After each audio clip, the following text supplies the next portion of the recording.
আমাদের সমাজে যে সমস্ত মানুষরা একটু আর্থিকভাবে সচ্ছল, একটু মোটামুটিভাবে প্রাইভেট ডক্টর দেখাতে পারেন, তাদের একটা চিন্তাধারা হয়েই গেছে যে ডাক্তারের কাছে যাব, ফিস দেবো, আর ডাক্তার যে গাদাগুচ্ছের ওষুধগুলো লিখে দেবে সেই ওষুধগুলো কিনে খেলেই আমি একেবারে সুস্থ।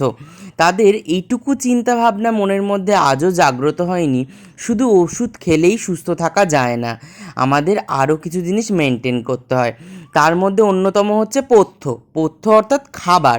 তুমি কোন খাবারটা দিনে খাচ্ছ, তোমার যে রোগ হচ্ছে সেই রোগ অনুযায়ী কোন খাবার তোমার শরীরে প্রয়োজন, আর সেই খাবারগুলো তুমি যথাসময়ে খাচ্ছ কি না।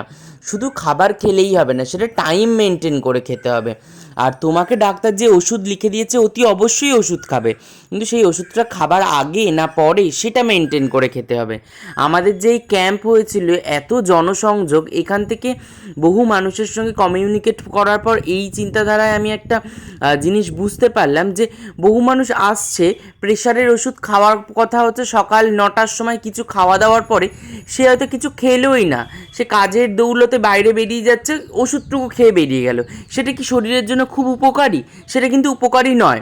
বা সুগার কিছু খাওয়া মানে সুগারের সে ওষুধ খেয়েছে, তারপরে তার কিছু খেতে হবে বা কিছু এরকম ডাক্তারের নির্দেশ রয়েছে, সে কিছু খায়নি, সে যথাসাধ্য ওই ওষুধটা খেয়ে বেরিয়ে চলে এসেছে, যে কারণে তার সুগার লেভেল অত্যন্ত নিচে নেমে গেছে। এইগুলোও আমরা দেখতে পেয়েছি। তাই বলবো, আপনারা অ্যালার্ট থাকুন, নিজেদের শরীর সম্পর্কে আরও সচেতন হন।